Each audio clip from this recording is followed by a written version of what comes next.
เบิดฝนแล้วการดนเติบ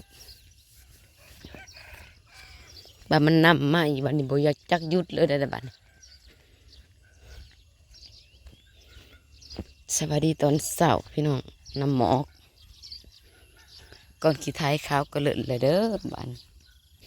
เห็ดเสร็จกูแล้ว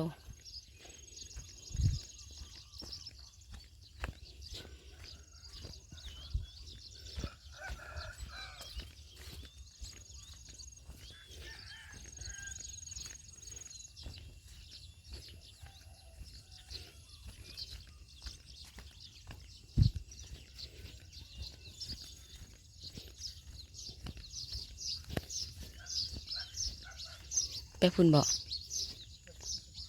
คนลงมาเบิ่งตะกร้าก่อน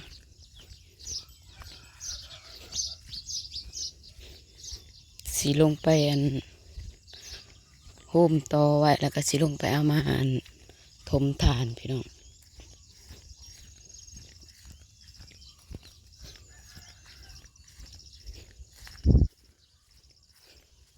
น้ำหน้าเขา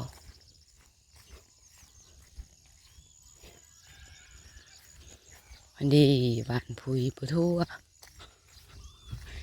FC ถามว่ามือใหม่แล้วครับคือหวานจังสั้น มือเก่านี่แหละพี่น้องหักจักเจ็ดนั่นเลยหวานพุยไปถั่วได้นี่ได้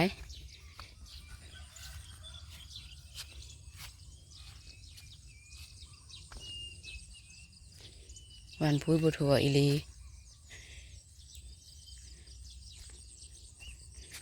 หวานพุยก็บ่ได้มีคนเม็ดพุยนะ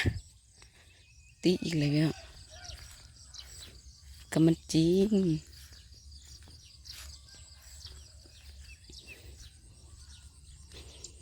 ฝนตกมายังสิได้มาลำอยู่หรือว่ามันวันได้กินผุยบ่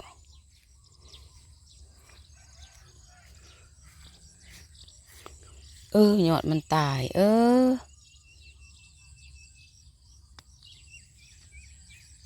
มันจะได้สีดได้นี่ไหนตายยอดกะมันตายบัดหายนี่บัดพุยลายอยู่จนดินอันนั้นพุยเปื่อยอยู่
มาเห็ดได้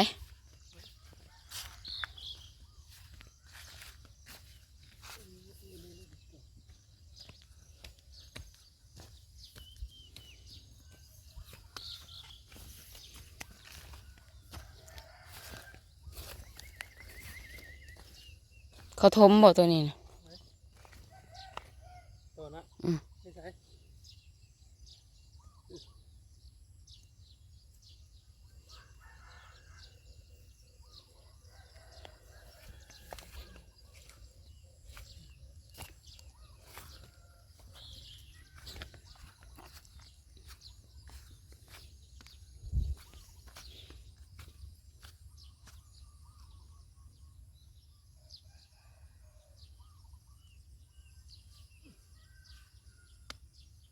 ผัดเอาแต่ผ้าเสียมผัดบ่เอามันแดดแล้วคือบ่เห็นมาเฮ็ดให้อีกให้มันแล้วนะใหญ่กะ ถ้าพี่แนะนำบ่ถึงเด้อทั้งพี่ เออ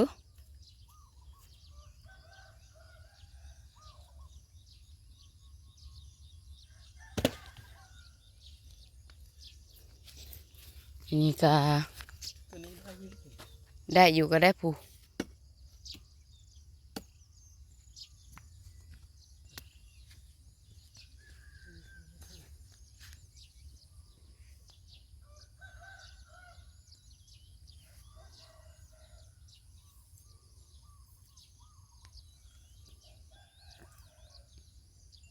จักมือจะสิแล้วคันไทยนี่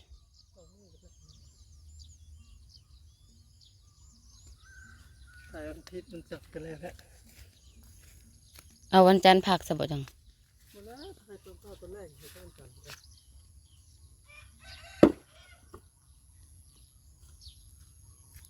ไม่จิกบ่นี่หรือบ่แม่น บ่แม่นขึ้นแล้วบอกว่า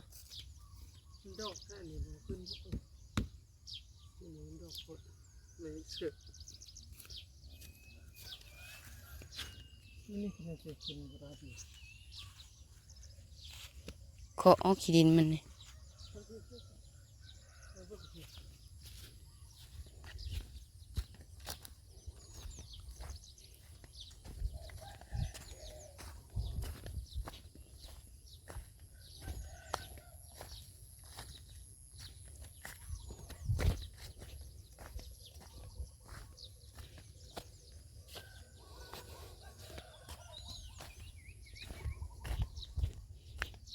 บ่แม่นดินมันแข็งแล้วบ่นี่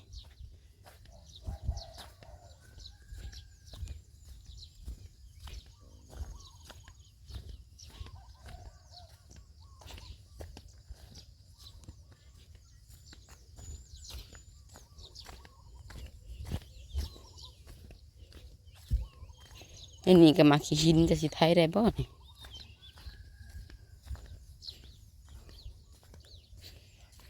นกอันนี้ห้องพ้นบ่ตกจักเทื่อ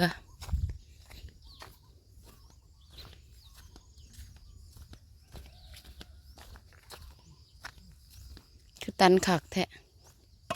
ตั้งนั่งขึ้น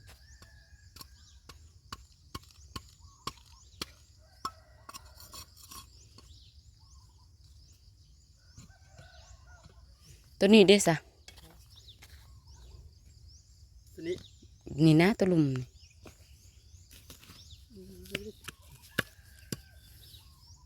ทางมาพันจะจับ ปานนั้นส่วนเขาลงมาตัวนี้ก็ป้าอยู่เบื้องนี่แล้วก็เอารถลงมาเบื้องนี่แล้วแหละ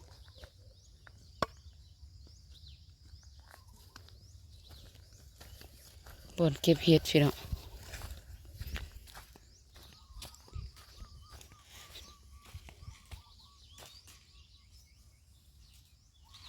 เอ้าพี่พากันเก็บเห็ดบ่เบิด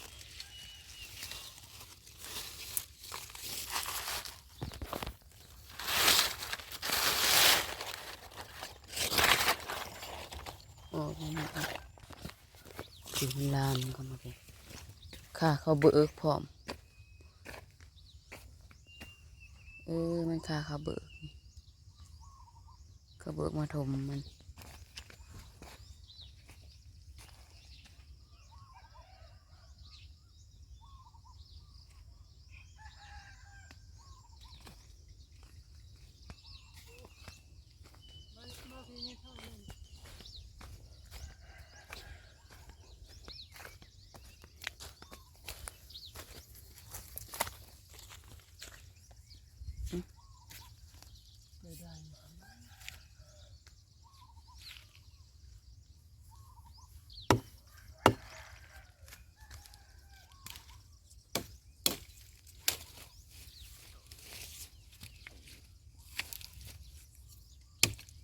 ขึ้นรถไป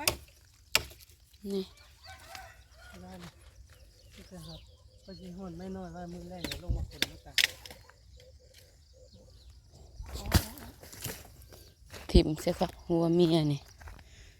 ขึ้นก็ขึ้นทั้งนี้แล้วขอดค่ะ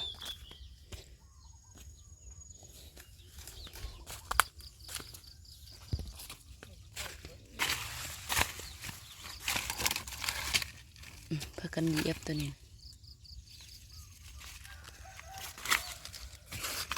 ขันค่ะบ่เบิกดิน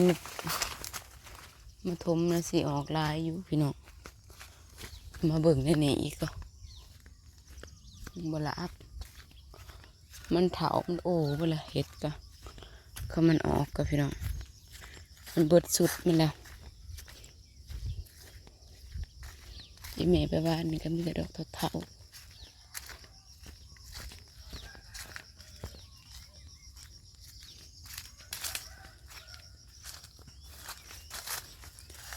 นี่ก็สว่าได้2 จุ่ม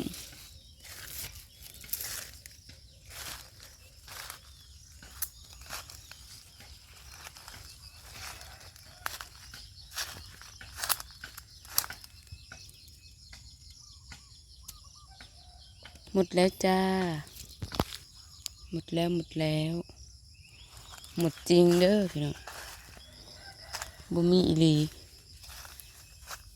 ออกน้อยเดียวว่ามันออกเถอะหนามันออกลำอีกพอมันออกน้อยเดียวมันออกวันในเบิดเมื่อเพราะว่าเสียให้ลงมากึ่งไม้น้ำลงมาแล้วบ่ได้เป็นคือขิดเลาะมันหยอกมันแจก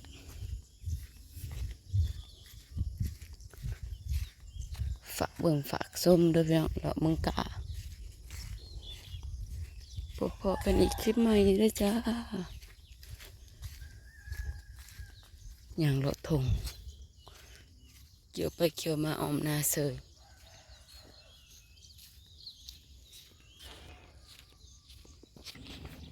มาเบิ่งหน่อไม้ก่อนพี่น้องป้าจะแม่นขึ้นสูงป้าตัวโอ้ยแหนงมานี่โอ้บริหักถิ่มซะ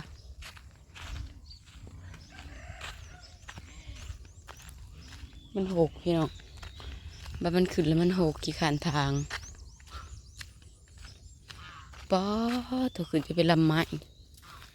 ป้าตัวมันโพดอันนี้นะโพเบื้องนั่นอีกนั่นนี่แหละพี่น้องบอกมันเกิดนะแต่ไม่ได้ค่อยกินมันได้ไป